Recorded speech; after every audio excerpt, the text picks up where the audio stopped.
자, 이제 우리 여과 과정합니다. 하는데 이 내용만큼 반드시 아셔야 돼요. 자, 일단 강의 노트에 있는 17페이지 있는 내용을 먼저 할게요. 하고 나중에 책에 있는 내용을 볼 건데, 이런 거 강의 노트 보니까요, 17페이지에서 갈로 3번까지만 정리하시고 맨 밑에 있는 그 4번 하지 마세요. 4번은. 어쨌든 3번까지만 딱 정리하시면 될 겁니다. 요건 충분히 뭐 있습니까? 이해할 수 있는 그런 내용이에요. 자, 첫 번째 보니까 여과라는 것은 다른 말로 거른다 이건데, 이때 기본 전제 조건이 있습니다.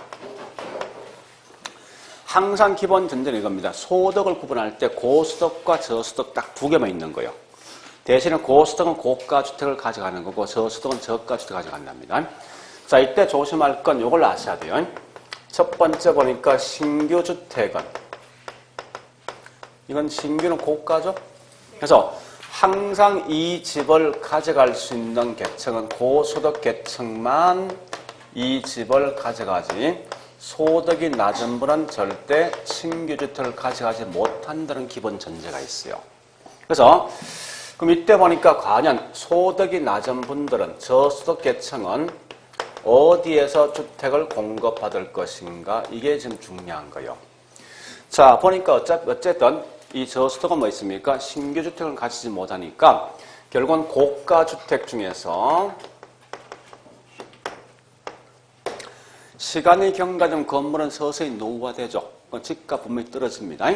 떨어짐에 따라서 이제는 여기 있는 이걸 보통 뭐라 하냐? 하향 여과를 통해서 주택을 공급받는다는 거예요. 이때 중요한 말은 이 말이 중요합니다. 하향 여과. 두 번째 보니까 결국은 여과에 대한 종류는 크게 두 개 있을 것이다. 그죠? 하향 반대가 상향이죠. 그리고 실제 이게 상향 여과와 하향 여과에 대한 개념 묻는 게 정답을 굉장히 많이 잡아옵니다. 자, 이걸 보는 시간이 크게 세 개 있는데, 첫 번째는 뭐냐? 이겁니다. 집이 있는데 상향 여과는 뭐냐? 소득이 낮은 사람이 갖고 있는 집을 가지고 결국은 고소득 계층이 이 집을 가져간답니다. 물론 재개발 등을 해서 이용할 목적이겠지만, 거꾸로 하향 여과는 뭐냐? 반대. 소득이 높은 분이 갖고 있는 집인데 결국은 소득이 낮은 사람들이 이 집을 차지한다. 이게 하향입니다. 그러니까 중요한 건, 가장 중요한 뭐냐? 마지막에 이 집을 누가 가져갈래 따라서 그냥 판단하시라고. 앞에 있는 내용 보지 말고. 그죠? 자, 두 번째요. 두 번째는 뭐냐? 이 동네가 보니까요, 굉장히 잘 살고 있는 고급 주거지가 있는 반면에 못 사는 저급 주거지를 크게 두 가지 구분합니다. 하는데, 현재 이 동네는 굉장히 잘 살고 있는 그런 고급 주거지인데, 이 중에서 이 집을 그냥 팔 것인가, 아니면 하자 보수에 팔 것인가 고민해 보는 거예요. 같은 맥락이에요. 현재 저급 주거지가 있는데, 이럴 때 뭐 이 집을 그냥 팔 것인가, 하자 보수에 팔 것인가 하는 문제입니다. 그래서 현재 보니까 이 지역은 고급 주거지니까 9억 정도 할 것이고, 이런 3억 정도 한다 가정합니다. 그래서 이때 하자 보수비가 분명히 수반될 것인데, 즉 이 말은 수선비를 따졌을 때 집값의 10% 정도 더 간다 하자고요. 했을 때 얘는 9천 더 간다 가정하고, 얘는 3천 정도 더 간다 가정합니다. 그래서 하자 보수에 처분한다면 과연 어떻게 받을 것인가 하는 문제예요. 현재 이 지역은 고급 주거지죠.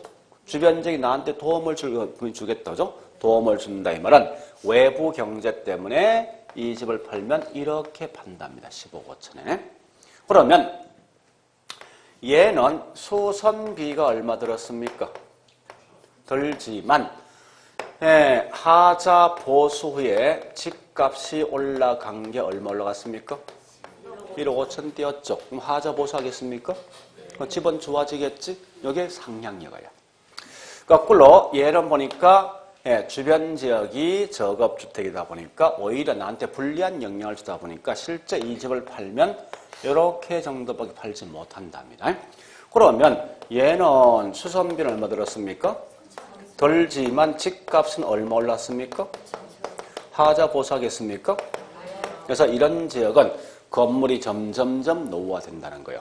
근데 좀 조심할 건 뭔가 하면 제가 이렇게 설명했지만요. 여러분 이 말은 큰 의미 갖지 마세요. 이건 의미 없습니다.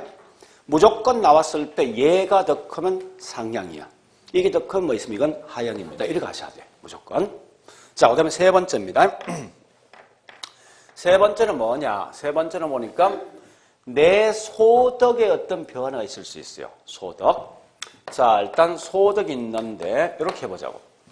맨 먼저 고가란 말과 저가를 좀 구분해야 돼요. 하는데 9억을 기준해서 그 이상은 결국은 고가로 취급하고 그 이하는 뭐 있습니까? 저가로 한번 봐보자는 거예요. 근데 우리 항상 집을 살 때 제일 중요한 게 뭐냐? 내 월급, 소득이 분명히 중요하거든요. 그래서 만약에 소득이 3억 이상 넘어간다면 이거 이상 집을 살 수 있다 가정하자고. 근데 이때 소득이 원래 2억 5천 정도 되던 게 내 연봉이 한 4억 정도 뛰었답니다. 그러면 이 말은 뭐 있습니까? 내가 여기 살다가 이렇게 올라간 거지. 그죠? 이 집을 분명히 살 수 있단 말이에요, 결국은. 이 말은 뭔가 결국은 내 신분이 뭐 있으면 성격된 거예요. 이런 걸 뭐라냐? 상향력인데 다만 조심할 건 얘는 이 뒤에 있는 말도 따라와야 돼, 항상. 무슨 말이냐? 이럴 때 내 소득이 올라가면 저가에 대한 수요하고 고가 수요 중에 어떤 변화가 있을 것인가까지 시험 내게 돼 있어, 문제에서. 자, 한번 따져보자고. 여기 있던 사람이 이렇게 올라갈 거 아니에요. 가면 저가에 대한 수요는 한 명 빠져나가지. 대신에 고가 수요는요? 요 표현할 수 있어야 돼. 그러니까 내 월급이 올라감에 따라서 저가 살고 있는 사람이 고가 넘어가면 저가 수요는 감소할 것이고 고가 수요는요? 요거까지 같이 가셔야 돼. 참고로 소득은요. 하향력을 설명 안 해. 할 필요가 없으니까. 그럼 결국 보니까 우리 여과 과정 크게 3개 있잖아. 보는 시각에 따라서. 그죠? 첫 번째 뭐 있습니까? 이 집을 누가 가져갈래? 두 번째 하자 보수할래 말래? 세 번째 내 자신 어떤 소득에 따라 달라진다는 거예요. 이걸 3개를 같이 보셔야 돼 무조건. 비록 좀 이따 하겠지만 우리 책은 이것만 설명되어 있어요. 되어 있지만 실제 시험은 이거 다 나옵니다. 전부 다. 근데 이게 굉장히 중요해요. 중요하지만 그렇게 내용이 어렵다고 보지 않습니다. 그죠? 자, 그 다음 두 번째. 세 번째 갑니다. 자, 이제, 주거 분리에 따른 여과 과정이 있어요. 주거 분리. 자, 주거 분리는 뭐냐? 이렇게 갑니다. 현재 보니까 중간에 경계지역이 있는데, 여기는 엄청나게 잘 살고 있는 고급 주거지고, 이 동네는 못 살고 있는 저급 주거지가 되어진다 가정합니다. 지금 하고 있는 부동산 이 개론 과목은요. 우리가 살고 있는 현실을 그냥 책 속에 집어넣은 거예요. 물어보죠. 사람들은 어디 살길 바랍니까? 결국은 얘는 델스미하고 가까이 가길 바라겠지. 거꾸로 얘는 뭐 델스미하고 멀어지길 바랄 것 같아. 그러면 잠시 여기 살 게 있습니다. 용어 한 개 정리합니다. 침입이란 말과 그 다음에 천이가 있는데 이건 한 번 그냥 들어본 거예요. 굳이 구체적 개념 알 필요 없어요. 자, 이런 게 침입이고 이게 천입니다. A란 동네와 B란 동네가 있는데 A란 동네에 있는 문화가 B 동네에 투입, 넘어간대. 이게 뭐냐? 침입이야. 응? 그런 결과 B 지역이 완전 A화로 바뀌었어. 이게 천이라고요. 즉, 도시와 농촌이 있어요.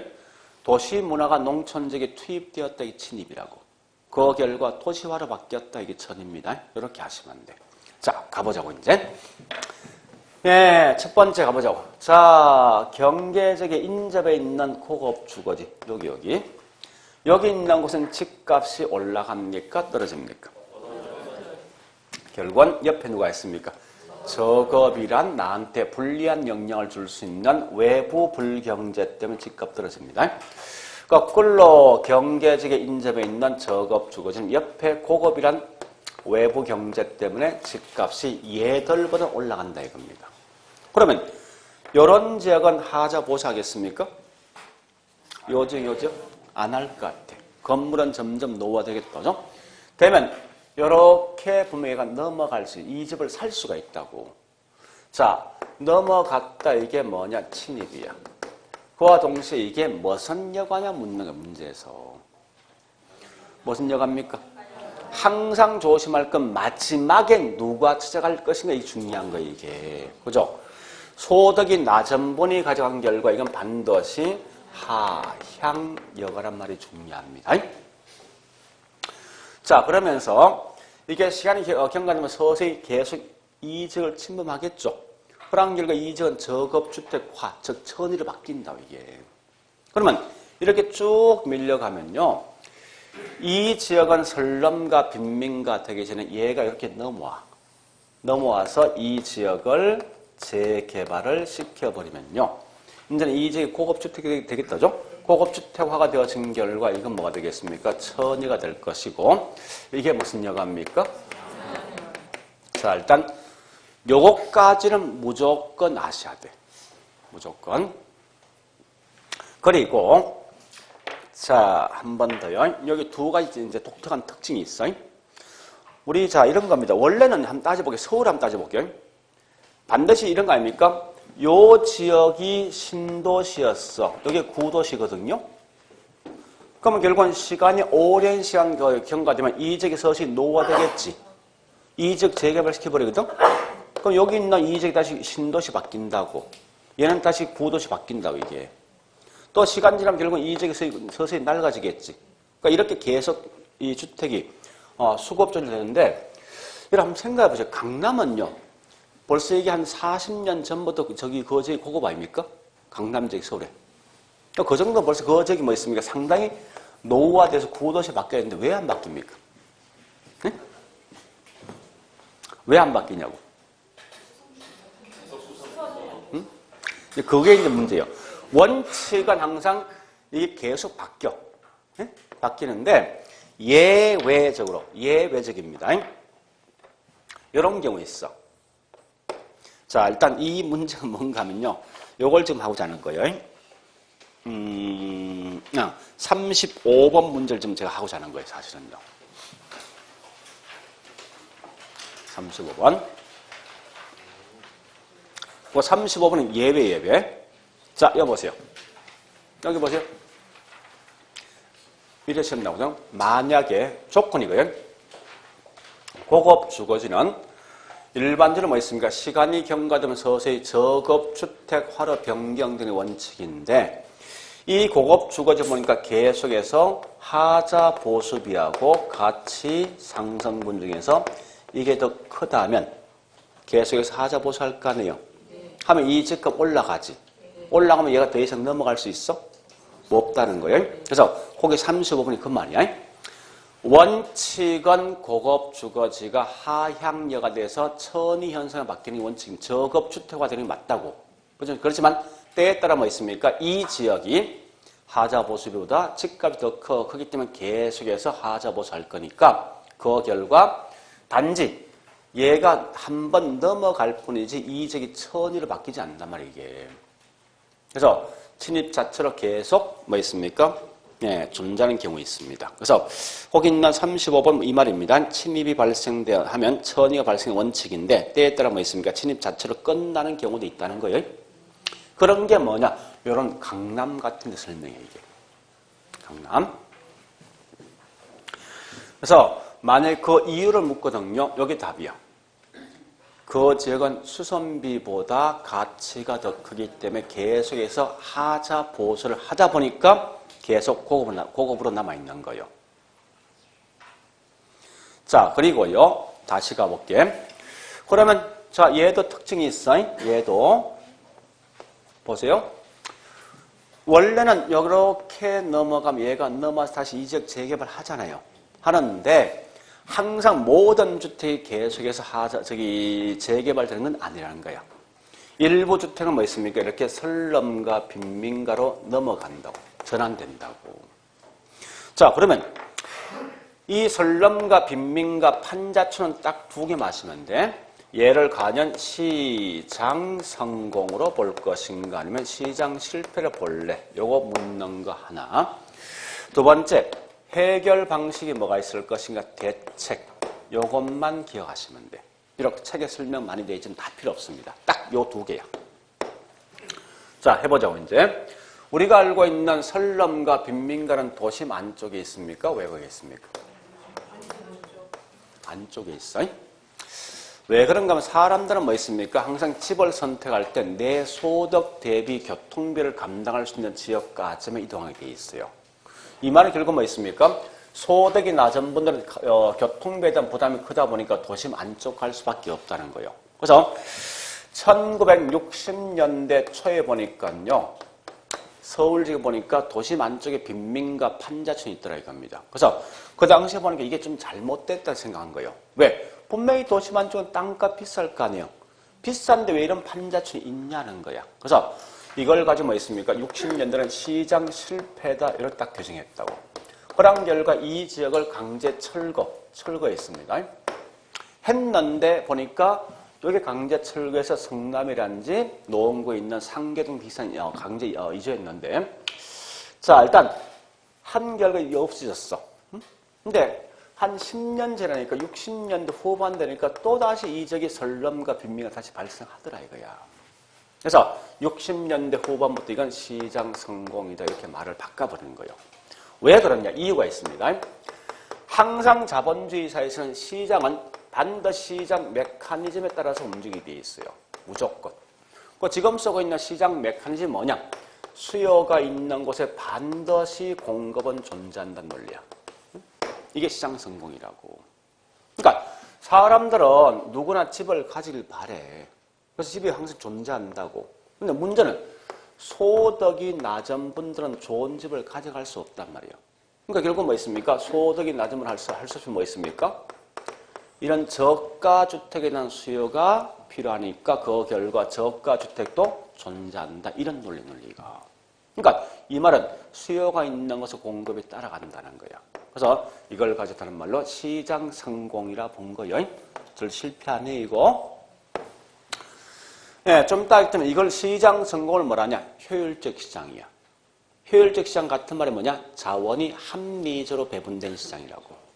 그러면 해결 방식은 철거 정책이 바람직하냐는 거예요. 해보니까 아무 의미 없잖아 이거.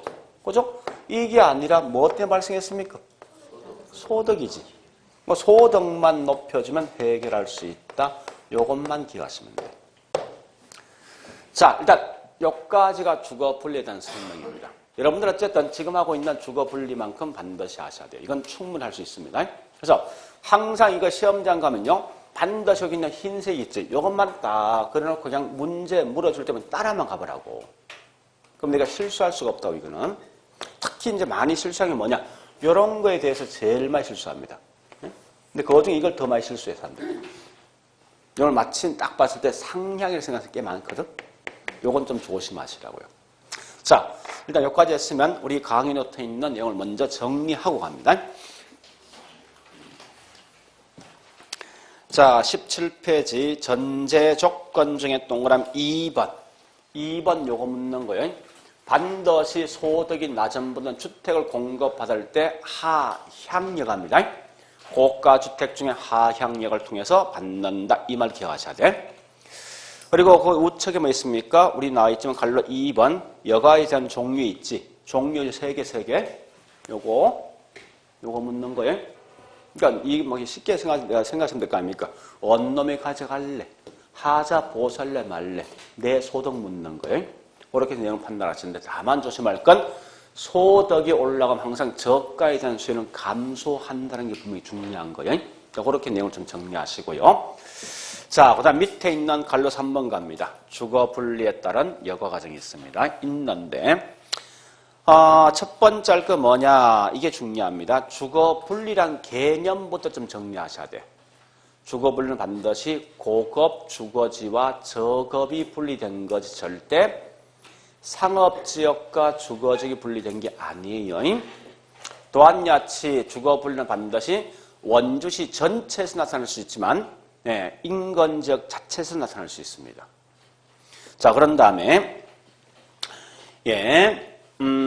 이제 동그라미 1번 갑니다. 2번 가볼까? 2번은 경계지역에 인접해 있는 뭐야? 고급 주거지지? 자, 요거 묻는 거지?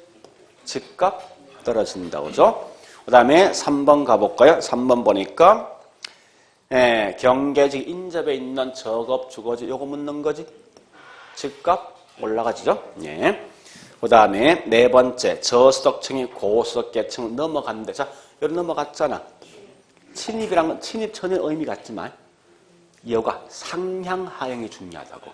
그죠? 하향 여가입니다. 그 다음에 5번 가볼까? 고수덕계층이 저수덕 주거지로 재개발해서 넘어간다. 이게 상향이죠. 자 6번 7번 6번은 누가 더 커져? 가치 더 커져? 7번은 수선비 더 커지? 그런 것까지만 정리하시면 되겠네. 참고로 좀 더 본다. 여기까지 하셔야 돼. 요거 아까 있던 그 문제 몇 번이지? 고급이 때에 따라서는 고급이 계속 고급으로 남아있는 경우가 있다는 거예요. 그렇게 하시라고. 그러니까 침입이 발생해서 천일로 넘어가지 않고 침입을 끝나는 경우 있는데 그 말보다 오히려 중요한 것은 고급 주거지는 계속해서 고급 주거지 남아있는 경우가 있다. 그 이유가 뭐냐? 수선비가 보다도 가치가 더 크기 때문에 이런 것까지 가셔야 돼요. 그리고 박서 밑에 보니까 설럼과 빈민가 특징 나 있습니다. 그거까지 마시고 밑에 있는 4번 이건 그냥 통과하시라고. 자, 일단 여기까지 했으면 우리 OX 문제 바로 들어갑니다. 예, 25번부터 시작할 거예요. 25번. 자, 첫 번째 저수덕층은 무슨 여가? 하향역을 통해서 공급 조달을 받는다. 26번 저수덕층이 사용하던 주택을 고급이 보유하게 되죠. 상향이죠. 27번 수선비가 가치부터 크지. 하향이지. 자, 28번 소득이 커지면 상향여가인데 이때 저가주택의 수요는요? 감소한다. 29번 주거 분리는 과거 시험 나왔던 거야. 절대 주거지역과 상업지역 분리 아니야. 고급 주거지와 저급 분리죠. 그 다음에 30번 주거 분리는 인근지역뿐만 아니라 도시 전체에서도 나타날 수 있다. 그 다음에 31번 경계지역 인접에 있는 저가주택이죠. 집값 올라가지. 할증.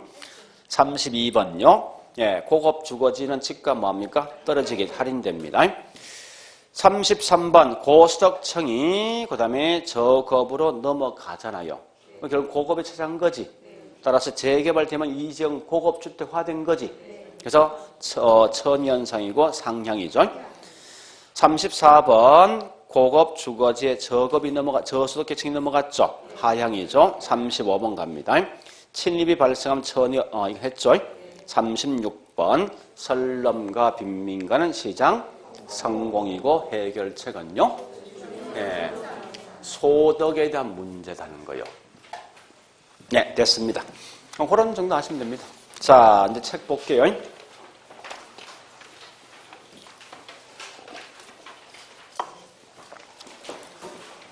자, 책에 보니까요, 144페이지 갑니다. 네. 여러분들은 144, 145, 146페이지까지 보셔야 돼. 147페이지 있는 양갈로 3번 있지. 양갈로 3번은 보지 마세요. 이건 알 필요 없어요. 자, 봐볼게, 이제. 다시. 144는 통과. 145페이지 갑니다. 맨 위에 보니까 3번 주거 분리는 도시 전체뿐만 아니라 인근지역에 나타날 수 있다. 양갈로 2번요. 2번을 꼭 보실 건, 자, 동그라미 2번 정리하시고, 4번 정리하시고, 5번 정리하시고. 예. 그 다음에 넘어갑니다. 그 다음에 146페이지요. 주택 여가 과정의 특징이 있는데, 갈로 1번, 자, 하향여가 설명되어 있습니다. 하향여가 설명되어 있는데, 거기서 1번과 2번과 5번. 1번, 2번, 5번입니다. 1번 요거 묻는 거예요. 요거. 2번 요거 묻는 거예요. 예? 3번이 뭐 있습니까? 3번이 요거 묻는데 3번은 빼버리세요. 이건 우리 하향여가생이 안 묻지 않습니다. 하역력에서. 약간 문제가 있어. 그 다음에 갈로 2번 갑니다. 상향여가 보니까요. 얘도 중요한 게 1번, 2번만 정리하시고. 그 다음에 147페이지 맨 밑에 갈로 4번 불량주택이 있죠. 불량주택은 뭐 있습니까?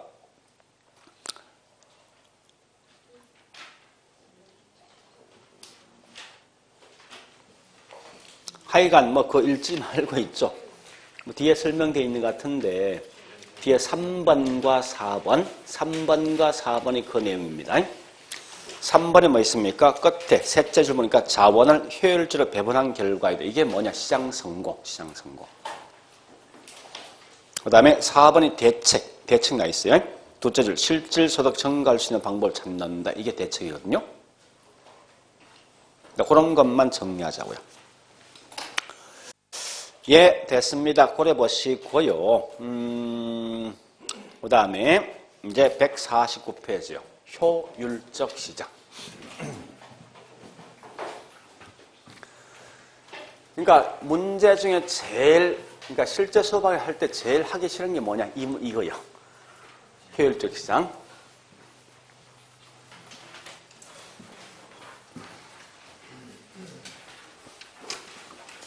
왜냐하면요, 이게 시험에 매번 나는 게 아니거든. 근데 시간을 엄청 많이 또 쓴단 말이에요. 보통 한 40분 이상 쓰거든요. 그렇지만 문제가 딱 떨어지냐? 또 딱 떨어지지 않습니다. 자, 일단 지금부터 요거 할 겁니다. 먼저, 아까 했던 시장 성공이란 말과 시장 실패부터 다시 보자고. 그러니까 시장 성공과 실패에 대한 차이는 뭐냐 이겁니다. 초과 이윤이 발생할 것인가는 문제예요. 시장 실패는 반드시 초과 이윤이 발생합니다. 항상 우리 경제 원칙은요. 누군가 이익이 있으면 누군가 손해보게 돼 있어요. 이 말은 누군가 이익을 본다. 이 말은 누군가 분명히 손해보게 돼 있다는 거예요. 그렇지만 시장 성공은 어느 누구도 손해나 이익이 없는 거예요. 손해나 이익이 없는 걸 말하냐? 다른 말로 정상 이윤만 존재한다라고 쓴답니다. 쓸 때. 자, 그래서 항상 보니까요. 시장 성공은 어느 누구도 손해나 이익이 없는 상태에서 내가 노력했던 대가만 가져갈 수 있는 이런 시장을 가지고 다른 말로 시장 성공이라 합니다. 그러면 이런 시장 성공이 뭐냐? 여기에 다른 말로 우린 효율적이란 말 쓴답니다. 따라서 여러분들 항상 부동산에서 효율적이란 말 쓰죠. 쓰는 순간 절대 이건 초과인이 없어야 돼. 무조건 이 말 나오는 순간 초과인이 없어야 됩니다. 항상 정상 이윤만 존재한다는 거예요. 자, 우리 과거에 제가 기초 강의할 때 저기 있는 뭐 있습니까? 초과 이윤과 정상 이윤 분명히 설명했습니다. 자, 다시 한 번 더 설명할게요, 이제. 우리 순수익이란 것은 총수익에다가 총비용을 빼주면 뭐 남습니까? 순수익이요. 지금 이거 하는 목적은요, 정상 이윤과 초과 이윤에 대해서 정확히 개념을 좀 파악하시라는 거예요. 자, 이때 이런 비용이란 건 크게 두 가지 형태로 구분한답니다. 첫 번째 비용이 뭐 있냐? 회계학적 비용, 회계적 비용이 있어요. 두 번째, 경제적 비용. 크게 두 개 있어요. 이렇게 두 가지로 구분한답니다. 참고로 이 경제적 비용 다시 크게 두 가지가 있어요. 그 중에 한 개는 뭐냐? 회계적 비용. 회계적 비용은 말뜻이 겁니다. 타인에게 지불할 수 있는 모든 게 다 포함된 비용이에요. 그 반대급부로 눈에 보이지 않는 비용, 암묵적 비용이라는 게 있습니다. 요 둘 다가 포함된 게 경제적 비용이에요. 자, 실장 해보자고 이제. 내가 치킨집, 자, 치킨집 할 건데 월 매출액이 100원 나왔어. 응? 근데 이 회계적 비용은 타인한테 지불될 수 있는 모든 비용이에요. 자, 어떤 비용이 있습니까? 어떤 거예요? 임대료, 또 인건비, 재료비는 좀 타인에게 지불되는 비용이죠. 그러한 비용이 뭐냐 보니까 60원 정도 더 갔습니다. 그럼 결국 60원 더하면 순수익이 얼마요? 자, 이미 공부했던 분은 이 말 구분하셔야 돼. 순수익과 순형가는 같은 말, 다른 말. 이미 공부했던 분들 같은 말, 다른 말. 네? 순수익, 순형가 같은 말, 다른 말. 일단 다른 거에 글자 다르니까. 그래서 이 두 개 차이를 같이 볼 거예요, 제가 지금. 이걸 해야만 나중에 투자에 가서 쉽게 갈 수 있어. 그러니까 처음 하는 분은 그냥 쭉 한번 가보자고요. 자, 이 암묵적 비용이 뭐냐? 눈에 보이지 않는 비용이야. 즉, 이런 겁니다. 내가 맨 처음에 치킨집 할 때 시설비 투자하고 보증금 들어갔지. 그죠? 그 돈을 여기 치킨집 하지 않고 은행 저축했어. 하면 뭐 나옵니까? 그 정도 수익은 나와야 되지. 그죠? 이 말은 그 이자는 내가 나한테 주는 거예요. 내가 나한테 주는 게 뭐냐? 곧 이 기속. 그래서 기속 이자를 체감한다고. 자, 두 번째. 내가 원래 직장 다니다가 내가 현재 그걸 때려치고 현재 이거 하고 있습니다. 그 옛날 했던 소득만큼 해서 나와야 되죠. 이게 뭔지 압니까? 기속소득이야. 응? 내가 나한테 주니까 이건 타인에게 주는 게 분명히 아니란 말이에요, 이게. 또 내가 현재 내 건물 가지고 내가 현재 치킨집 하고 있어요. 만약에 타인한테 주면 뭘 받습니까? 이 정도 분명히 수익이 나와야 될 거 아니에요. 그럼 지금 쓰고 있는 기속이익료라는 개념을 가끔 씁니다. 용어 자체를. 그러니까 기속은 반드시 자신에게 주는 어떤 비용이라고 생각하시면 돼요. 자, 여기에 이 정도 분명히 수익이 나와야 될 것 같아. 장사할 때. 당연한 거 아닙니까? 이와 같은 이게 암묵적 비용이 만약 30원 정도 발생한다면요. 물어보자고요. 내가 본전 본단 말은 60원입니까? 아니면 90원입니까? 뭐가 본전이에요? 네? 요건 내가 노력한 대가 아니야. 그럼 요걸 우리 뭐라 하냐면 이게 정상이요. 이라 쓴다고. 응? 그러면 현재 보니까 뭐 있으면 10원 남은 거 아니에요? 그죠? 요 10원이 뭐냐? 다른 말로 이게 노력하지 않고 얻을 수 있는 이윤, 초과이윤이라는 용어 쓴다고. 그러니까 초과이윤 같은 말이 뭐냐? 불로소득이죠. 그죠? 같은 말이 뭐냐? 잉여분 아닙니까? 그죠? 자, 그럼 보세요. 현재 이 표현 가지고 쓴다면 순수익은 40원 씁니다. 쓸 때. 근데 순영가는 10원이다 쓰게 돼 있어. 똑같은 이 가지고. 그러면 우리가 알고 있는 순수익은 이 중에 뭐가 포함되어 있어? 뭐가 포함되어 있는 거예요? 여기 뭐야? 이윤과 뭐? 둘 다 포함된 거예요. 그죠? 거꾸로 순영가 반드시 뭐 있습니까? 10원 쓰거든요. 이 말은 뭐만 표현하는 거예요? 초과 이윤만 말하는 거예요, 이게. 용어 자체가. 그래서 순영가와 순수익은 다른 거예요.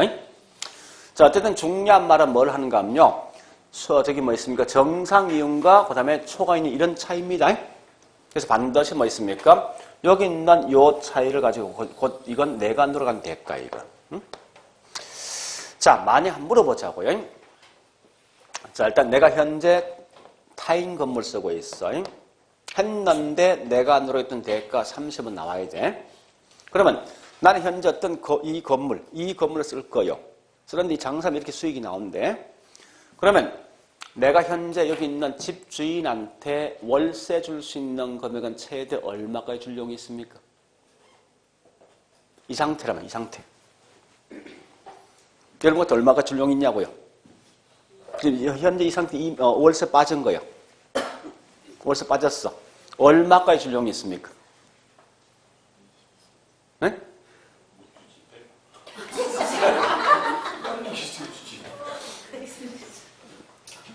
얼마까지 줄 용이 있습니까? 이건 손해보고 장사합니까? 손해란 것은 뭐 있습니까? 요거 이상이 나오는 손해입니까? 아니면 요거 뺀 거예요. 내가 노력한 대가를 빼고 생각해야 됩니까? 아니면 집어넣어야 됩니까? 이 속에? 그럼 결국 뭐 있습니까? 나는 현재 요거까지 포함하면 얼마 됩니까? 요것만 남는 거 아니에요, 지금? 그지? 그럼 나는 적어도 본전 봐야 될까? 본전 본다 이 말은 뭔가 90원이 나와야 돼. 그지? 그러니까 남는 요 10원까지만 뭘 줄 수 있습니까? 10원까지만 지대를 줄 수 있어요. 지대를. 좀 더 할 거예요, 다시. 이거 지대 설명할 때 할 건데. 그래서 앞으로 여러분들 알 것은 뭐냐? 지대 금액은 반드시 뭐 있습니까? 초과 이윤만큼 줄 수 있다고. 만약 현재 이 상태에 내가 20원 준다 이 말은 나는 요것만큼 손해본 거 아닙니까? 상대적으로? 그죠? 그러니까 반드시 지대 금액은 초과인이 발생되는 금액까지 줄 용이 있습니다. 자, 일단 그건 좀 이따 다시 할 건데 지금 알 것은 뭐냐? 요 두 개에 대한 개념만 아시라고. 초과이윤과 정상이윤 말 뜻이 뭔가 아셔야 돼, 이제.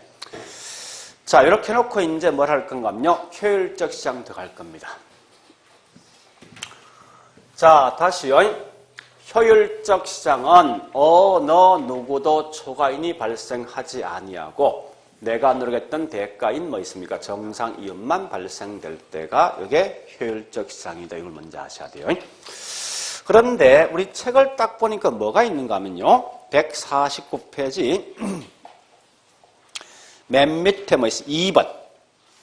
효율적 부동산 시장. 부동산 빼버리고 효율적 시장이라는 말이 있습니다. 이거와 또 넘어가서 있죠. 152페이지요. 큰 3번.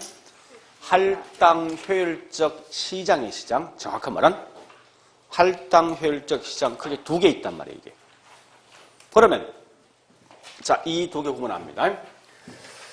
우리 책에서는 왜 효율적 시장이란 말과 여기 있는 할당 효율적 시장을 이렇게 구분했을까 하는 거야. 어차피 둘 다 뭐 있습니까? 효율적이 들어와 있으니까. 그죠? 요 말 들어와 있으면 무조건 부동산에선 효율적 들어오는 순간 초과 이윤이 없다는 의미예요. 반드시 정상 이윤만 존재한다는 의미가 포함되어 있습니다. 그런데 이 두 개를 구분한 목적이 뭐냐? 이 차이입니다. 전제 조건 차이야. 그러니까 사람들에게 제공되는 기회란지, 그 다음에 정보가 제공되어지는데 앞에 있는 효율적인 기본 전제가 모든 사람에게 동일한 기회, 동일한 정보가 주어진다는 전제고 뒤에 있는 할당 효율적 시장은 뭐 있습니까? 사람마다 다른 기회, 다른 정보가 주어지지만 그러나 때에 따라 초과인이 발생하지 않을 수 있다는 말 뜻이에요. 자, 일단 이렇게 먼저 기본 베이스를 먼저 차이를 먼저 아셔야 돼요. 그럼 지금부터 뭐 있습니까? 효율적 시장 가보자고. 자, 책 가보겠습니다. 책에 보니까 149페이지요. 자, 큰 2번이 있어요. 자, 첫째 줄 뭐 있습니까? 효율적 시장가 있습니다. 읽어볼게. 부동산 가치에 영향을 주는 새로운 정보가 즉시 가치에 반영되는 시장. 즉, 새로운 정보가 즉시 시장 가치에 반영되는 시장을 가지고 효율적 시장이라는 용어 쓴답니다. 쓸 때. 핵심이 이거죠. 자, 개념으로 쓸 때 이거 아닙니까? 정보가 즉시 가치에 반영되어지다 보니까 비록 책에 설명 안 돼 있지만 그 결과 초과에는 발생하지 아니하고 정상 이윤만 발생하는 시장을 가지고 효율적이다로 쓴답니다. 이게 무슨 말이냐? 이 말이 이 말. 보세요. 자, 이 땅이 농지인데 현재 시장에서 매매되고 있는 땅값은 10만 원에 매매되고 있습니다. 그런데 오늘 아침 보니까 정부에서 뭐라 했느냐? 이렇게 말한다 이겁니다.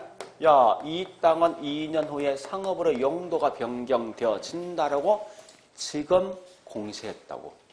하자마자 땅값은요? 올라가죠. 이 말 아닙니까? 자, 보세요. 또 새로운 정보지. 이 정보가 그 즉시 시장가치에 반영되었어요. 그런 결과 이제 이 땅을 매매할 때 전부 다 얼마에 매매하고 있습니까? 그러니까 이렇게 매매한 결과 어느 누구도 손해나 이익이 없다는 거예요. 그러니까 새로운 정보가 시장 가치에 즉시 반영되어짐에 따라서 전부 다 30만 원 자체에서 매매하니까 그 결과 누구도 손해나 이익이 없는 걸 가지고 다른 말로 효율적이다로 쓰는 거예요.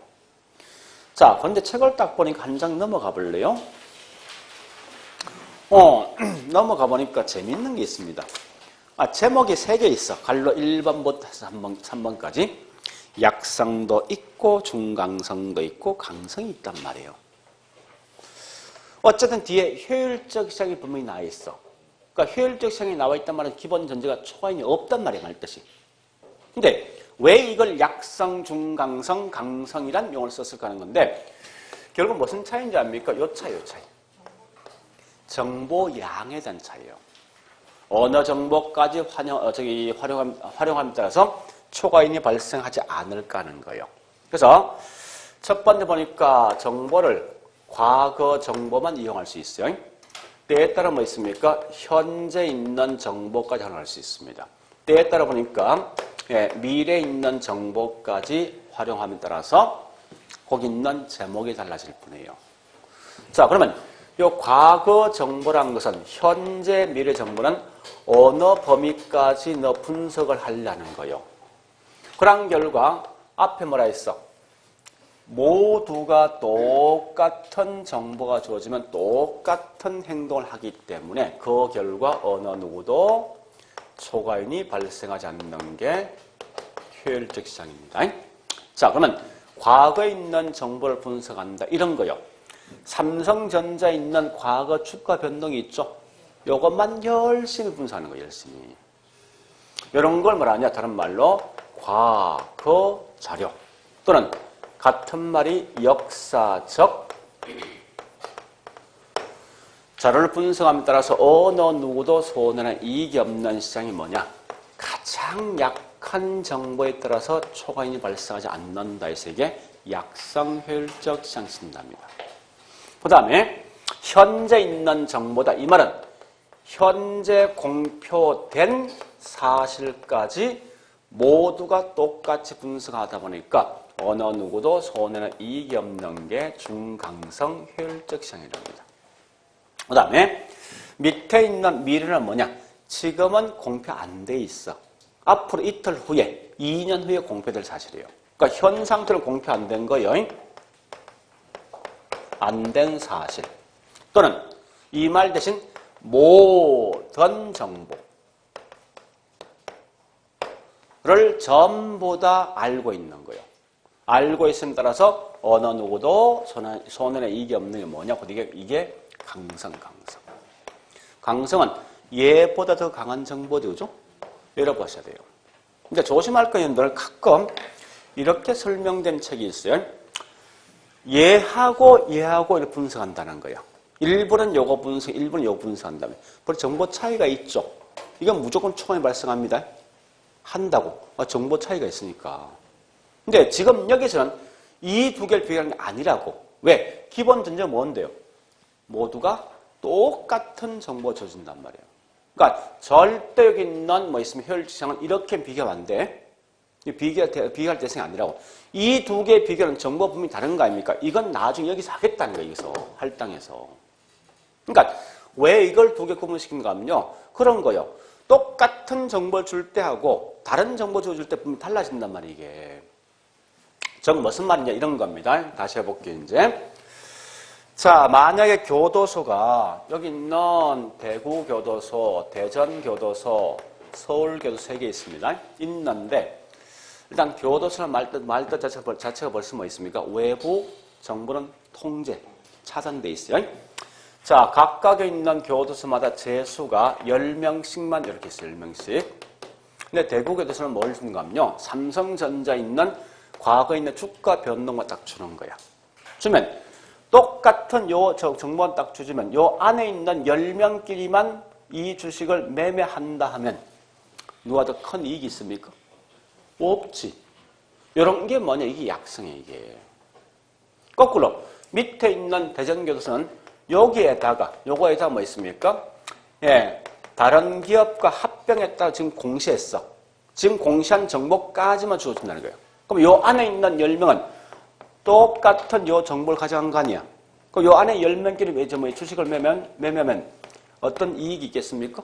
없을 거 아니에요. 그죠? 이게 뭐냐? 중강성이야. 얘보다 좀 더 강한 정보니까. 그 다음에 서울에 있는 교도소는요. 요것뿐만 아니라 앞으로 뭐 있습니까? 이틀 후에 뭐를 개발한다 공시할 거야. 그러니까 현재 미공시된 내용이 있어요. 요 정보까지 주어준다는 거예요. 주어지면 요 안에 있는 10명끼리는 결국은 동일한 정보를 가지고 있으니까 어느 누구도 초과이 발생합니까? 안 할 거 아니에요. 그러니까 지금처럼 이거지. 이렇게는 비교하면 안 돼. 이건 말이 안 되는 거예요. 왜? 기본 전제 뭐라 했습니까? 요게 기본 전제예요. 동일한 기회, 동일한 정보가 주어진단 말이에요, 이게. 그래서 항상 나왔을 때 뭐를 분석하는가 하면요. 이게 중요한 거예요. 분석에 대한 내용이 뭐냐를 보시고, 그 다음 뭐 있습니까? 이게 어떤 시장 분석하시고, 마지막 가서 절대 요 말 뜻이 뭔데? 요 말 뜻이 뭐예요? 이거 확인해야 된다고, 확인을. 그래서 가끔 우리 모의고사 보는 게 이렇게 비교되어 있는 이 문제 있습니다. 그건 엉터리입니다. 그건 말이 안 되는 거예요. 왜? 이런 전제를 깔고 하니까. 그렇지? 정보 다른 건 여기서 한다니까? 여기서. 자, 그러면 물어보자고 이제 여기 다시 보자고요. 이때 기본 전제가 자, 약성은 언어 정보까지 활용합니까? 모든 정보 다 알고 있어 이거? 다시 우리 완전 경쟁시장과 불완전 경쟁시장 차이가 있죠. 정보의 정보. 모두가 모든 정보 다 알고 있으면 완전. 그렇지 못하면 그럼 결국은 이런 밑에 있는 정보를 까내요. 따라서 현재 뭐 있습니까? 여기 있는 약성은 불완전 경쟁시장일 걸 가정한다고 이게. 중강성도 이 정보 모르는 거지. 따라서 이 말은 뭐 정보가 불완전하니까 불완전 경쟁입니다. 근데 강성은 모든 정보 다 알고 있잖아. 그래서 모든 정보 알고 있으니까 곧 이건 완전 경쟁시장일 걸 가정해. 여기 중요한 거예요. 반드시 강성은 완전 경쟁시장일 때만 나오는 시장이에요. 자, 마지막. 나라들마다 효율적 시장은 분명히 달라지거든요. 자, 물어보자고. 이 땅이 농지인데 1년 후에 상업으로 용도가 변경되어진다라고 지금 발표하자마자 집값은? 요건 요 세 개 중에 어느 쪽에 포함되는 거지? 응? 공표하자마자 그지? 중강성이지.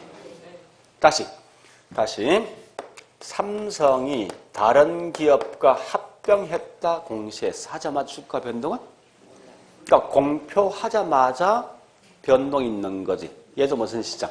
그래서 나라들마다 시장에 대한 종류는 달라지겠지만 부동산과 주식시장은 현재 중강성까지 와 있더라. 요거까지 하셔야 돼요. 요거까지. 자, 일단 여기까지 봤으면요. 우리 강의 노트는 보니까 설명된 게 자, 일단 여기까지 했으면 바로 문제 풉니다. 어디 푸는가 하면 예, 우리 저 뭡니까?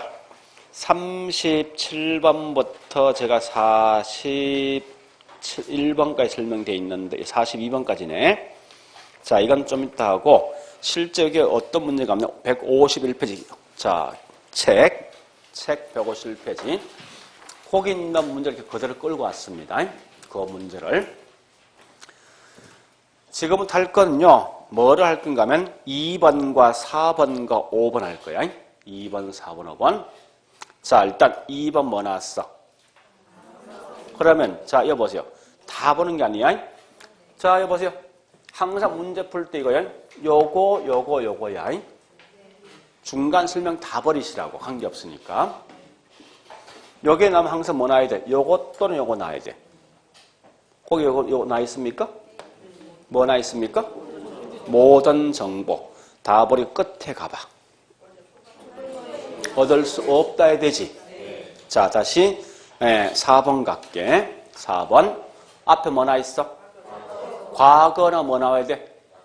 약성 나야지. 끝에 가. 초과연 얻을 수 없다. 자, 5번 가자고. 5번 뭐 나와 있어? 중강성나 뭐 나와야 됩니까? 공표되는 이 말이야. 공표되는. 나와 있습니까? 끝에 뭐 나와야 돼? 이렇게 공부해야 된다. 문제를. 얘는 절대 내용 다 보면 안 됩니다. 키워드를 그냥 따라가셔야 돼. 무조건. 자, 그리고 3번 가볼게. 3번. 어떤 형태의 효율적 시장이 부동산이 존재하는 것은 나라마다 다릅니다. 예, 다름으로 다르다. 자, 그러면 이렇게 봤으면 다시 우리 저기 뭐 있습니까? OX 문제 37번요. 자, 그냥 가볍게 갈 거예요. 부동산 시장에 새로운 정보가 지체 없이 얼마나 지체 없이 가치에 반영하는가 하는 것을 시장의 효율성입니다. 또는 이 말치는 그냥 효율적 시장에서 다 잡어요.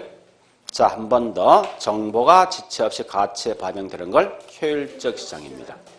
38번 가자고요. 자, 과거 나 있지. 근데 잠시 여보세요. 우리 항상 주식을 할 때, 주식 가끔 하죠, 그죠? 할 때 우리 과거에 있는 주가 변동만 봅니까? 아니면 현재 있는 상황도 오래 합니까?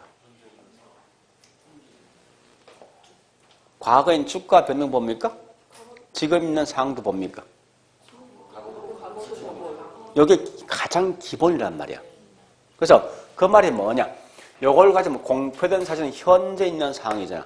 요걸 가지고 기본이란 말이야, 기본. 응?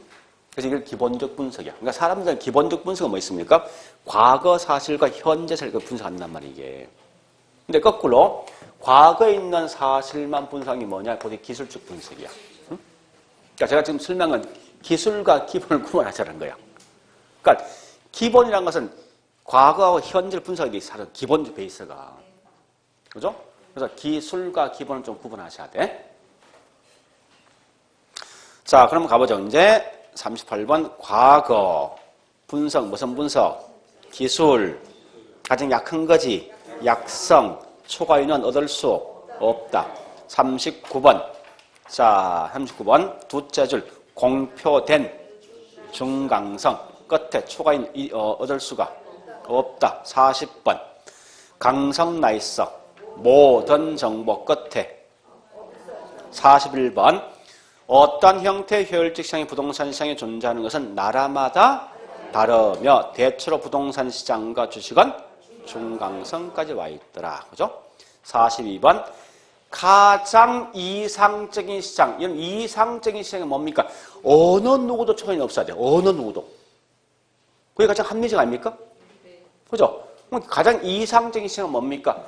강성이지. 왜? 이때는 절대 어느 누구도 초과인이 발생할 수 없으니까. 그죠? 그래서 강성 효율적 시장이고, 또한 이런 앞으로 있죠. 어느 누가 어떤 정보란 말 나오지. 자, 그거 줄 거 놓고, 어느 누가 어떤 정보 나면 무조건 뒤에 보지 말고 강성이야. 얘는 무조건 뒤에 뭐 초과인이 발생하지 않는다 말 자동 따라온다고. 그러니까 어느 누가 어떤 정보 나온 순간 전부 내건 강성 그냥 찍으라고. 관계없으니까. 설마 뒤에 뭐 초과인이 발생한 이건 이렇게 장난치지 않습니다. 자, 그리고 또 가볼까요? 완전 경쟁 시장과 가장 부합되는 시장이 뭐라고? 강성 효율적 시장. 이게 다예요.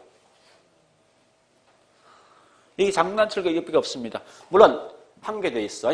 보자고. 중강성 효율적 시장 분석할 때 약성은 자동 이 속에 포함돼? 되지. 그죠? 강성할 때 이게 둘 다 이 속에 포함되는 거지. 여기다 플러스 여기까지 포함되니까, 그죠? 미공개에 포함되어 있으니까. 요거까지는 좀 알고 있어야 돼. 자, 여기까지 봤으면 이제 책 보겠습니다. 그 책을 딱 보면 이제 할 게 딱 정해져 있어. 자, 책 보니까요, 150페이지 갑니다. 예, 첫 번째 약성 효율적 시장 갑니다. 첫째 줄 과거 줄 거 넣고, 그 다음에 셋째 줄 중간에 기술적 분석 줄 거 넣고, 그 다음에 초과인은 발생하지 않는다 이거지.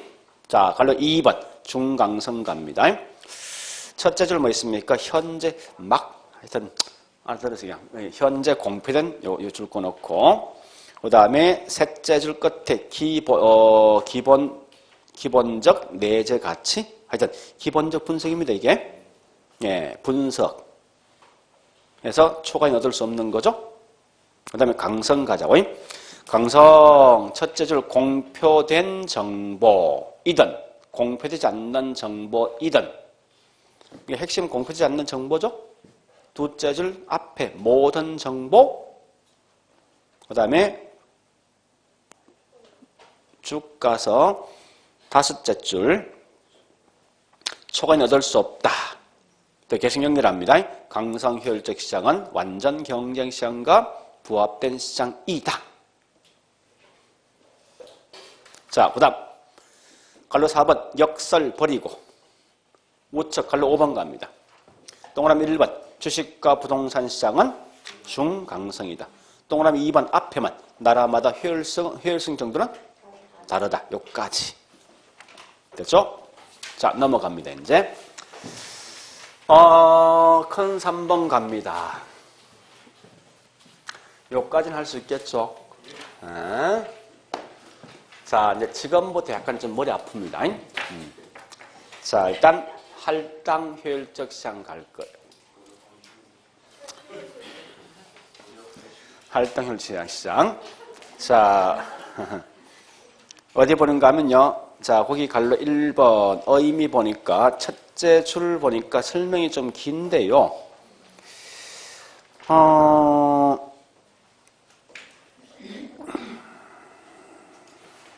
자, 이 말을 이렇게 보자고요. 우리 강의 노트 있죠? 열어보자고. 강의로.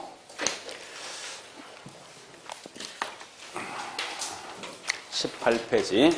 설명 아이템 굉장히 꼬아놨는데, 그냥 저기 간단한 건 그 말입니다. 여기 보세요. 효율적이 뭐지? 초과인이 없을 때, 정상 이윤만 존재할 때, 할당이 뭐요? 분배되는 거지. 정리할게. 초과인이 없을 때 자금이 골고루 배분된다는 거예요. 그냥 그대로 번역한 거예요. 자, 따라서 일단 거기 있는 우리 18페이지 갈로 2번 첫 번째 의가 있습니다. 의를 보니 뭐 있습니까? 첫 번째 자원이 효율적으로 배분된 시장을 할당 효율적 시장이라 쓴답니다. 자, 설명드릴게요. 이 말입니다. 내가 은행 가봤어. 저축할 건데 얼마 정도 이자 줄래 물어보니까 A은행은 3%, B는 4% 주는데 이걸 알고 있으면 어디에다가 저축하겠습니까? 전부 다 B에게만 저축할 거 아니에요. 그죠? 이 말은 자금이 골고루 배분된 거요. 한쪽이 치우친 거지. 치우쳤다 이게 뭔가 다른 말로 효율적으로 배분되지 못한 시장이라고.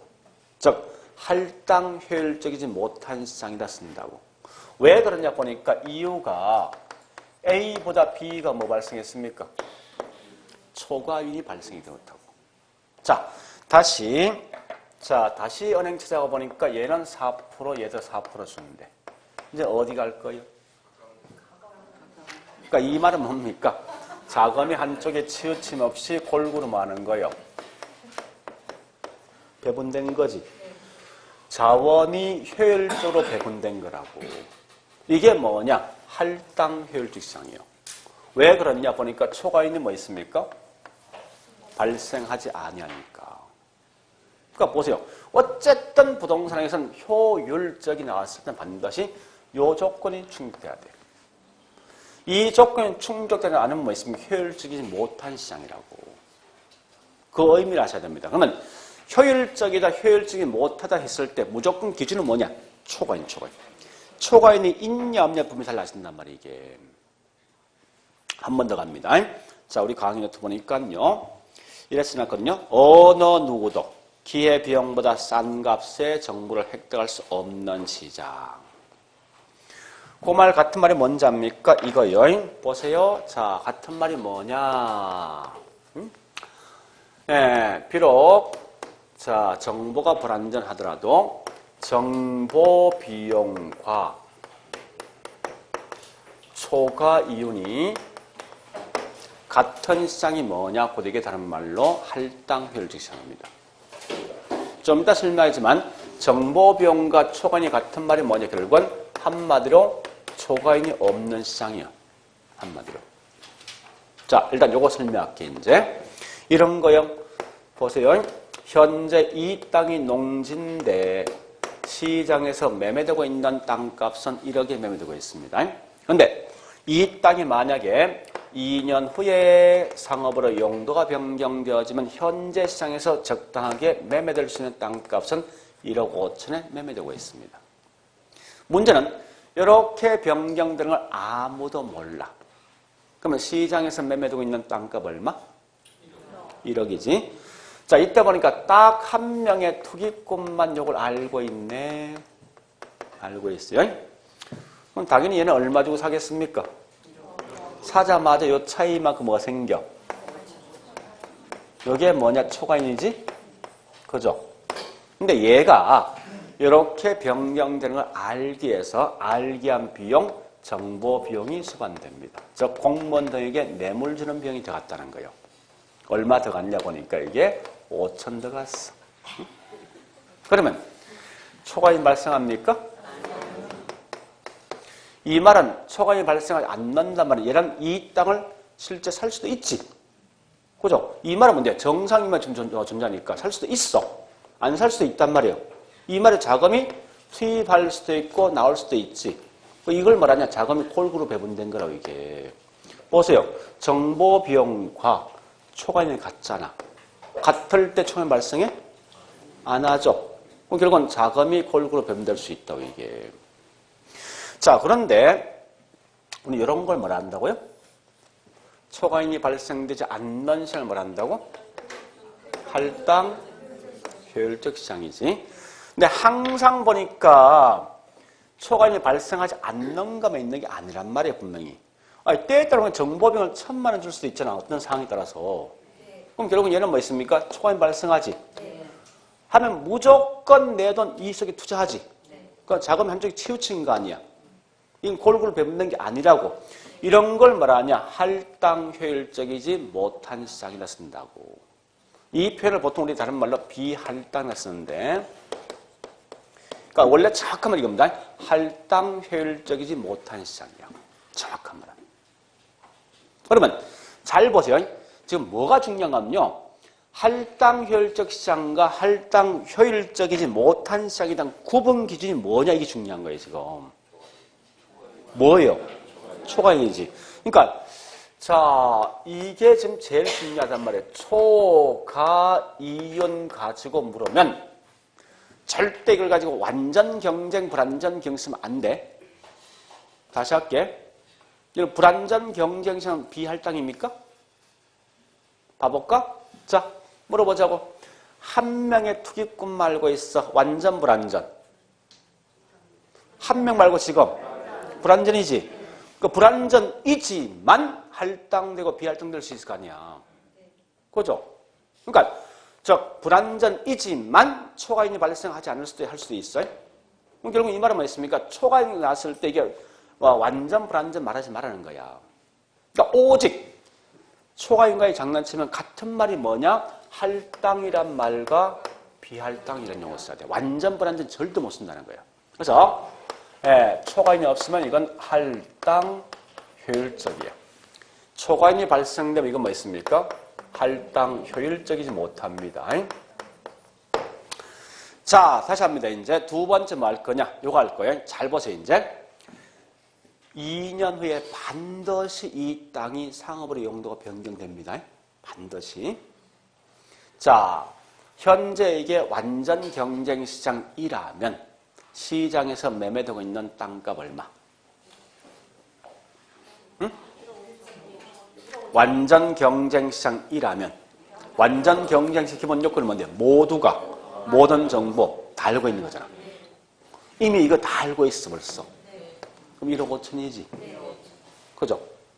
전부 다 이 돈 주고 매매되면 이거 초과인 발생합니까? 안 해. 그죠? 근데 자, 다시 할게. 나 이미 이거 알고 있는 거예요. 근데 또다시 내가 여기 있는 공무원 찾아가서 이 땅이 이렇게 변경될까 되질까 이 정보 알 필요 있습니까?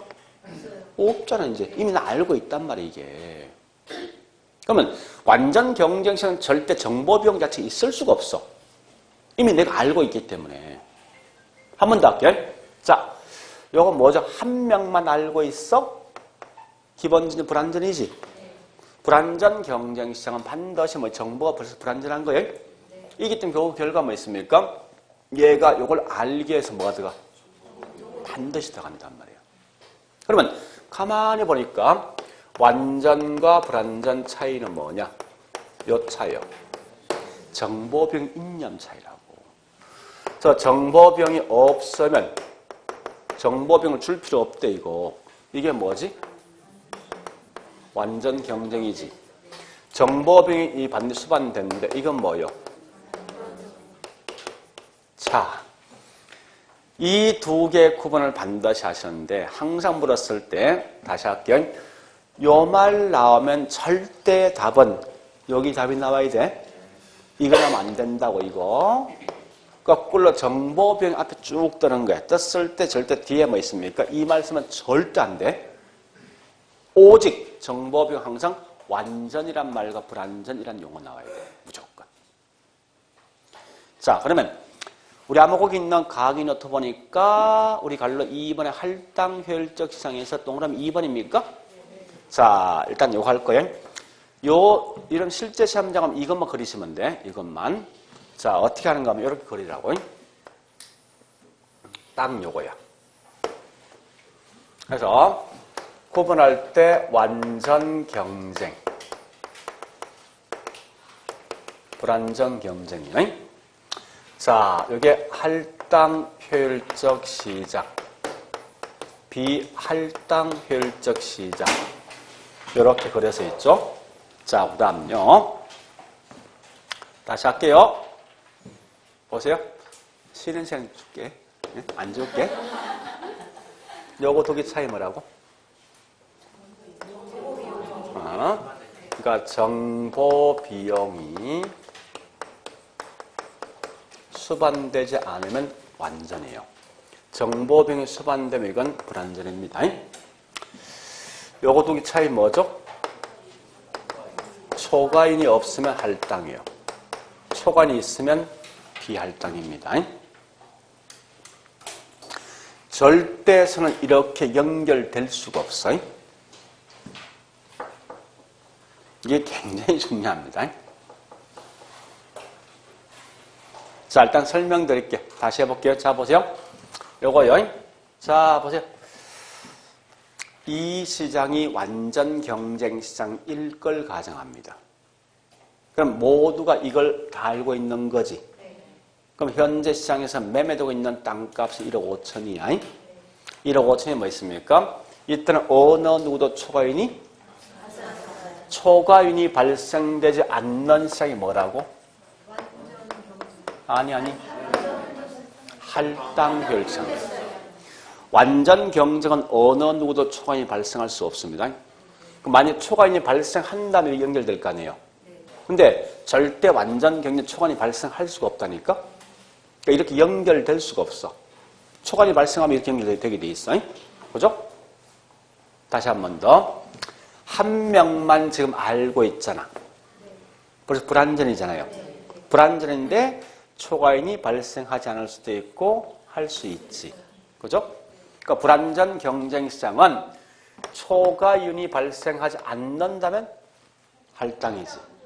초과인이 발생한다면 이렇게 연결된다고. 자, 보세요. 이제 지금 말장난할 거예요. 말장난. 잘 보세요. 완전 경쟁은 반드시 할당 효율적 시장만 존재한다. OX. 이렇게 지금 연결된 적이 없잖아. 그게 맞는 거예요. 한 번 더 할게. 할당 효율적 시장은 반드시 완전 경쟁 시장에서만 존재한다. 그건 아니지. 이렇게 연결되는 거죠. 다시. 할당 효율적 시장은 완전 경쟁 시장 또는 불완전 경쟁 시장에서도 발생할 수가 오케이. 자, 또 불완전 경쟁 시장은 반드시 비할당 효율적 시장만 존재한다. 틀린 거지? 다시 불완전 경쟁 시장은 할당이 될 수도 있고 비할당 될 수 있다. 맞죠? 마지막 비할당 효율적 시장은 반드시 불완전 경쟁 시장에서만 존재한다. 맞죠? 이걸 알고 있어야 돼. 그래서 실제 시험장 가면요, 이 그림 반드시 가지고 와야 돼. 요것만 있으면 돼.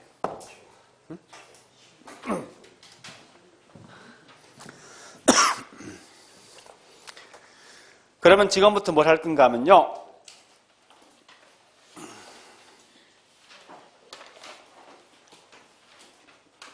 지금 말은 굉장히 쉽죠, 그죠? 자, 한번 가보자고요. 자, 저기 있는 153페이지 갑니다.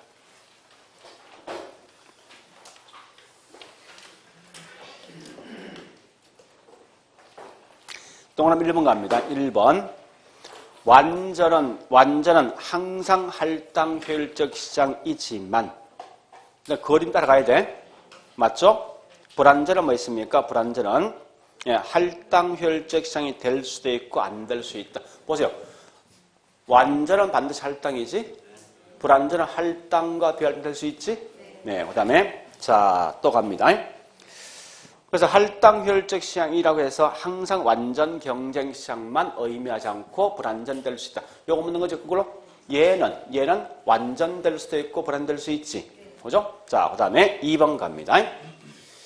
2번은 그냥 가볍게 가고 3번 가볼게. 자, 3번은 잘 보셔야 됩니다. 불완전, 자, 부동산 넘어갑니다. 불완전 경쟁 시장은 부동산 시장의 불완전 경쟁 시장은 뭐 때문에 발생해서 묻는데 여기 보세요. 이게 시험 이렇게 내거든. 분명히 부동산 시장은 완전 불완전. 이 되는 이유를 묻는다면 이유를 물었을 때 이렇게 내거든. 할당 효율적이지 못하기 때문에라고 시험 내. 부동산 시장이 불완전 경쟁 시장이 되는 이유는 시장이 할당, 즉 비할당이기 때문에 시험 낸다, 문제에서. 응? 이게 맞으면 어차피 같은 거 아니야. 그죠? 부동산이 불완전이잖아. 그러면 이 말이 맞으면 불완전은 반드시 비할당만 있어야 돼. 표현 자체가. 그거 아니지. 지금 묻는 게 보세요. 얘는 묻는 게 지금 초과에 묻는 거야. 예? 요거 물어서 초과에 묻는 거야? 아니면 여기 있는 뭐 있습니까? 완전 불완전 묻는 거예요. 지금 앞에 있는 부동산 의미가 없다고. 불완전은 묻는 거야. 불완전은 항상 구분 기준이 뭐예요? 이거란 말이야. 만약에 뭐 있습니까? 여기 있는 할당과 비할당 뭐 묻는 거예요?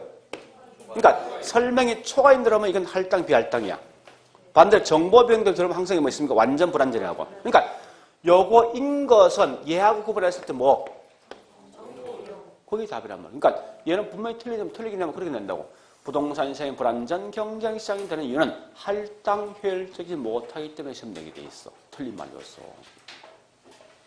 자, 또 가보겠습니다. 예. 3번. 자, 4번 갑니다. 4번은 그냥 가볍게 가자고. 4번은 뭐야? 이런 부동산 시장 완전 불완전? 뭐 해볼게. 자, 요거 대신 부동산 시장 얹었어. 부동산 시장은 할당될 수도 있고, 오케이, 그거 묻는 거예요. 자, 그 다음에 6번. 자, 잠시 여기 보세요. 이제 여러분들은 지문상에서 쭉 설명 들어오거든요. 들어왔을 때 하여튼 지문상에 같다, 동일하다가 나오면 이건 무조건 답이 뭐냐? 하여튼 다 필요 없어. 같다, 동일하다 나오는 순간 이게 전부 다 할당 효율적 시장이에요. 무조건. 왜 그런가 하면 이 말입니다. 이 같다, 동일하다 말 뜻은 이겁니다. 정보 비용과 초과인이 같은 거요. 즉 같은 말이 뭐냐? 초과인이 없는 걸 묻는 거예요. 문제가. 그러니까 문제 의도가 요거 물었던 거예요. 초과인. 물으면 이거 뭐예요? 무조건 이 말 나와야 돼. 무조건. 그래서 일단 거기 있는 내용 보니까요. 6번입니까? 예. 딱 보니까 앞에 독점 나 있죠? 쭉쭉쭉 가니까 기회비용이 여기다 뭐 있습니까? 기회비용도 뭐 나왔냐고요? 모든 투자자에게 동일하게 나 있지. 동일하다는 무조건 이거 뭐 있습니까? 예. 물어보자, 보자. 다시. 모든 사람에게 동일한 기회, 동일한 정보가 주어지면 요 시장이지. 초과이 있어? 초과이 없대. 없으면 무슨 시장인데? 초과이 없대, 저기에. 할당이지? 말뜻이 그거라고. 네? 자, 그 다음에, 예. 자, 7번. 요 7번이 조심할 건 잘 보세요. 소수의 투자자가 더, 빨리 빼버리고 있죠. 이상한 말 집어넣었어. 소수의 투자자가 더 값싸게 우수한 정보를 획득할 수 있다면, 접근, 획득할 수 있다면. 자, 이 말은 정보 비용 묻는 거에 초과이 묻는 거예요. 판단 잘하셔야 돼. 봐볼까? 보세요.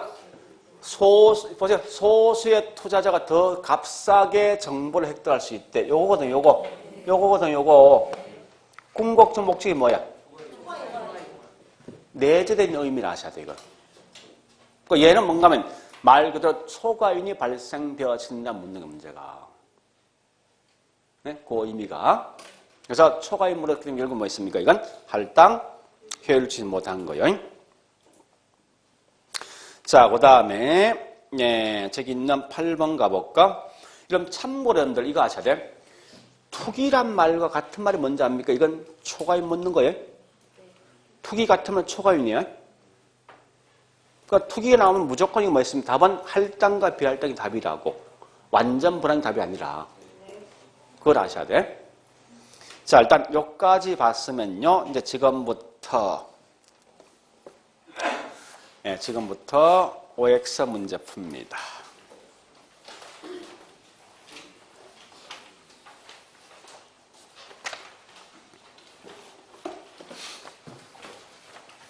자, 일단 43번부터 들어갑니다. 자, 43번. 항상 문제 물을 때, 자, 보세요. 이거 물었을 때 무조건 있죠? 묻는 게 얘냐 하는 거예요. 정보 비용료 초과 이거 구분하셔야 된다고. 자, 일단 43번 뭐 물었어? 정보 비용 물었지. 그죠? 정보 비용 묻는 순간 이거 뭐 있으면 완전 불완전히 들어와야 돼. 이거 불완전이죠? 그 다음에 4번 갑니다. 완전은 반드시 할당 효율적 시장이며 할당 효율적 시장은 완전 경쟁 시장만 의미하는 것은 아니다. 응? 요거 묻는 거 아닙니까? 완전은 반드시 할당이지만 할당은 완전만 의미하지 않는 거지. 근데 이게 실제 시험에 워낙 많이 나오니까 우리 나 같으면 거꾸로 시험 낸다고. 어떻게 하냐? 이래 낸다고요. 할당은 반드시 완전 경쟁 시장이지만 완전한 반드시 할당 효율적 시장만 의미하는 게 아니다. 반대로 딱 내버린다고. 마치 느낌이 맞는 것 같아. 그러니까 그림 그리시라고. 그래서 따라가시라고. 네? 자, 그 다음 45번 갑니다. 불완전 경쟁 시장은 할당이 될 수 있게 되지 않을 수 있습니까? 그죠? 맞죠? 자, 46번 아까 했던 거예요. 다른 사람들 값싸게 정보를 획득할 수 있다. 이 말은 내면 속에 정보 비용이 아니라 초과임이 발생한다 이거지. 초과임 물었잖아. 묻는 순간 뭐 있습니까? 할당 효율적 시장이 되지 못한다 나와야 돼. 자, D장 47번.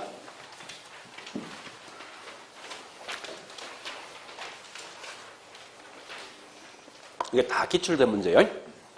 47번 보니까 키워드 뭐 있어? 응?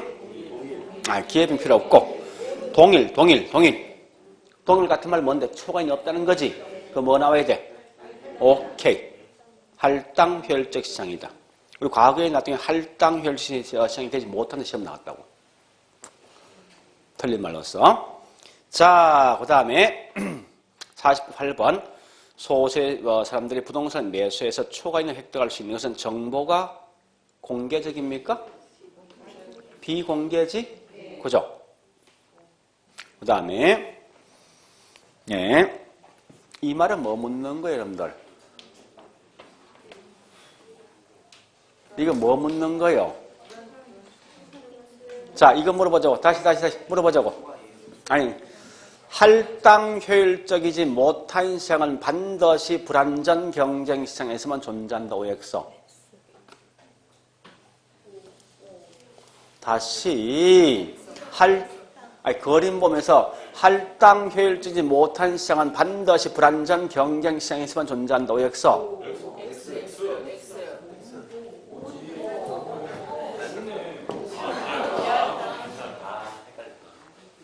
그럼 거기 문제 보자고. 뭐라 했어? 초과인을 획득할 수 이거 문제. 보세요. 초과인이 발생한다. 뭐요? 비할당이지. 뒤에 뭐라 했어 또? 뒤에 또 뭐 나왔어?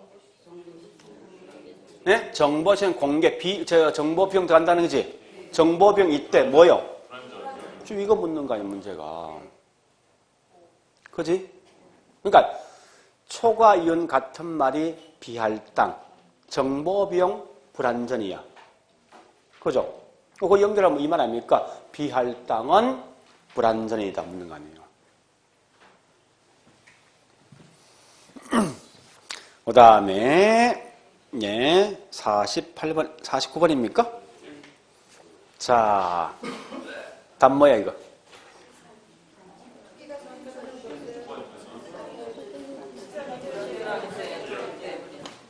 아까 투기 같은 말이 뭐야? 그건 초과에 묻는 거 아니야. 그럼 뭐 나와야 돼? 그렇지. 이 질문 다 과거에 시험 나왔던 거라니까요. 그러니까 이러면 지금 가장 뭘 하면 됩니까? 이거요. 의미가 보니까 이거 물으면 답이 나와야 돼. 정보병 묻는 순간 절대 이거 답하면 안 된다. 이 답 나면 안 된다고. 예? 또 그걸 초과에 묻는 순간 반드시 얘가 답이 나야지 이거 나면 안 된다고 말듯이 이 두 개를 구분할 수 있냐 묻는 문제가 좀 고민된다, 그죠? 그러니까 사실은 이건 지금 할 게 아니라 원래 5월달 할 거야. 그러니까 미리 한 맛본 거야.